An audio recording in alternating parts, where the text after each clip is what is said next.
मौसमी, एक video viral हुआ सोनिया जी का। जी। वैसे भी देखिए गांधी फैमिली पे काफ़ी ज़्यादा नज़र रहती है। उस वीडियो में वो एग्जैक्टली मना कर रही थी कि भाई इससे ज़्यादा हम नहीं कहेंगे। कुछ लोगों ने बोला कि चेयर मांग रही थी। उसके पीछे की कहानी क्या है एग्जैक्टली? अरे कुर्सी देना राहुल। आपकी आवाज अरे आ मैं रही गाना है? नहीं, अच्छा कुर्सी मत दो तुम। अरे नहीं, ये तो ये ध्यान कहते हैं ना, लुक ईस्ट थ्रो वेस्ट। तो ये ध्यान भटकाने के लिए आप कह देते हो नहीं, वो तारे गिन रहे थे, वो कुर्सी मांग रहे थे, वो कुछ और। नेताओं का तो क्या है, मतलब जब लगता है, जब कहते हैं ना बादल फटता है, तो उस समय क्या रिएक्शन देना है, हर इंसान सकपका आ जाता है। आपको पता है कि वंदे मातरम जो गीत है, वो जब वो गाया गया उस दिन, उससे पहले पूरा वंदे मातरम गाया गया था राज्यसभा और लोकसभा में आखिरी दिन। पहले दिन नेशनल एंथम और आखिरी दिन नेशनल सॉन्ग। उसमें सोनिया गांधी भी थी, लोकसभा में तमाम बाकी विपक्ष के नेता भी थे, प्रियंका गांधी भी थी, सब नेता थे, सोनिया गांधी भी थी, पूरा वंदे मातरम गाया गया। तो जब 15 अगस्त को एआईसीसी में, उससे पहले पूरा वंदे मातरम गाया गया। एआईसीसी मतलब 24 अकबर रोड। बात होते होते इंदिरा भवन आती है, और उस वक्त जब पूरा गाने लगते हैं, तो सोनिया गांधी, जो कि उनका एक लंबा सियासी इतिहास रहा है, उनका जो रिएक्शन है वो ऐसा है कि उनको नहीं पता था कि पूरा गाया जाएगा। और उनका सख्त, जो मुझे पता चला जानकारी, कि उनका ये था कि हम लोग आगे का क्यों गा रहे हैं। और ये ना राहुल गांधी, ना सोनिया गांधी, ना खरगे साहब को ये पता था कि पूरा वंदे मातरम ये लोग गा रहे हैं। ये बात उन तक पहुंची ही नहीं। एक कॉल लिया गया कि पूरा वंदे मातरम गाएंगे, जब पार्लियामेंट में गा दिया तो यहाँ पे भी गाएंगे।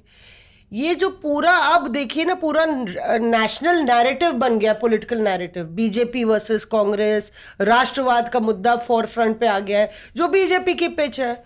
और उसको लेके अब कांग्रेस कह रही है अरे मूव ऑन, नेशनल सॉन्ग का हो गया, अब मूव ऑन। चीन की बात कीजिए, राम मंदिर की बात कीजिए, भैया मूव ऑन तो आपने नहीं किया। आप अगर थोड़ा, आपका poor coordination, poor communication was the prime reason कि वो पूरा गूफ अप हुआ। या तो आप कॉल ले लेते कि 2 ही स्टांजा गाना है, या कॉल ले लेते कि 5 ही स्टांजा गाना है। और सोनिया गांधी, राहुल गांधी और खरगे सब बहुत नाराज थे इसको लेके। भीतर जब गए तो पूरी लंबी चर्चा हुई इंदिरा भवन में, सब लोग बैठ के बात किए कि क्या इतिहास है हमारा, और कांग्रेस को अपना जो सेक्युलर क्रेडेंशियल है वो नहीं छोड़ना चाहिए। जितेंद्र जी, ये पास हो चुका है पार्लियामेंट के अंदर। भारतीय जनता पार्टी का ये कहना है कि भाई जब पास हो चुका है तो फिर आपको पूरा गाने में दिक्कत क्या है? ये बीजेपी तर्क दे रही है। हमने देखा किस तरीके से जो ओपनिंग बैट्समैन है भारतीय जनता पार्टी के, गृह मंत्री अमित शाह, वो खुद ही आके उन्होंने इस पे बयान दिया और ये बोला कि ये कांग्रेस की मानसिकता दिखाता है। तो इसका जो लॉ है वो क्या है? क्योंकि उसमें थोड़ा लोगों को कन्फ्यूजन है। देखिए, गृह मंत्री ने जिस तरीके से अपनी पिच पर कांग्रेस को लाने की कोशिश की है, एक्चुअल में जो ये नया कानून जो बना है लोकसभा राज्यसभा से जो पास हुआ है, वंदे मातरम को लेकर के, इसमें 1971 में जो राष्ट्रीय गौरव सम्मान अधिनियम था, उसमें संशोधन करके उसमें इसको जोड़ा गया है वंदे मातरम। और इसकी खासियत ये है कि जो जनगण मन है उसी की तर्ज पर वंदे मातरम को भी उसी लेवल में और उसी आधार पर इसको रखा जाएगा।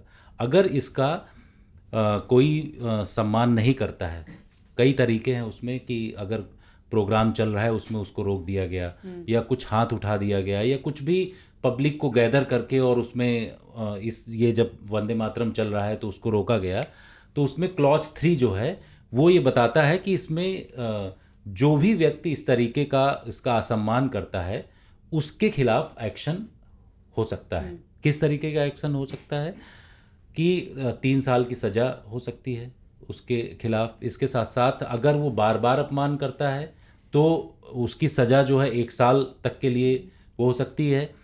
दूसरा ये है कि उसके ऊपर जो है अलग से इस तरीके का कानून ये बनाया गया है। ऐसे ही जो हमारा झंडा है, राष्ट्रीय ध्वज, उसको लेकर के भी अगर कोई अपमान करता है या फिर संविधान को लेकर के कोई अपमान करता है तो ये तीनों चीज़ें जो हैं इसमें हैं। लेकिन एक चीज़ इसमें क्लियर नहीं है, जैसे कि संविधान विशेषज्ञ जो हैं पीडीटी आचार्य, उनसे बातचीत हो रही थी, उन्होंने ये बताया कि इसमें ये क्लियर नहीं है कि कितना स्टैंजा गाना है और कितने मिनट तक इसको गाना है। हालांकि गृह मंत्रालय का जो नोटिफिकेशन है उसमें ये तमाम चीज़ें हैं कि कितने समय तक, कितनी देर तक और कहाँ कहाँ पर इसको गाना है, तो वो तमाम चीज़ें हैं। लेकिन पीडीटी आचार्य जी जिस तरीके से बोल रहे थे कि जो संविधान, जो संशोधन किया गया है, मतलब जो अधिनियम का संशोधन किया गया है, उसमें ये चीज़ क्लियर नहीं है, ग्रे एरिया, तो ग्रे एरिया है। तो इस वजह से इसको लेकर के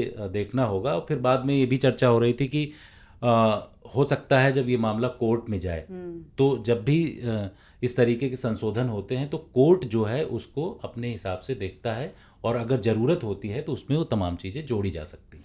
ये तो ग्रे एरिया है अमित, साफ साफ, क्योंकि टाइम और वो तो डिस्क्राइब नहीं है, इवेंट्स भी डिस्क्राइब नहीं है। इवेंट्स वाला खास तौर पे मुझे लगता है जो कांग्रेस पार्टी का वो सबसे बड़ा डिफेंस होगा, वो यही होगा, क्योंकि अभी अगर आप वो एमएचए वाला नोटिफिकेशन के थ्रू जाएंगे तो उसमें प्रेसिडेंट या गवर्नर जिन इवेंट्स में है वहाँ पे बजाना अनिवार्य है। इसका फ्लो क्या होगा कि पहले नेशनल सॉन्ग आएगा, फिर नेशनल एंथम आएगा, और स्कूलों में बजना है, इसके साथ साथ सरकारी कार्यक्रमों में बजना है। तो ये पूरी लिस्ट है, 5-6 आई थिंक उसके अंदर लिस्ट है जहाँ पे बजाना अनिवार्य है। लेकिन पॉलिटिकल पार्टी का फंक्शन, रैली, वहाँ पे बजेगा और कितनी देर बजेगा, इसको लेके एक ग्रे एरिया बरकरार है जो डिफेंस होगा कांग्रेस का। उसमें बहुत सारा मे और डिजायरेबल भी है यूज, जो एमएचए की गाइडलाइन है कि you may play it, it is desirable. तो वो देखिए ना, देयर इज अ विंडो है ऐश्वर्या, वो उन्होंने मैनूवर का वो दिया है कि आप अपने हिसाब से इसको कर सकते हैं। मैंडेटरी नहीं है, मस्ट और शुड। Reporters of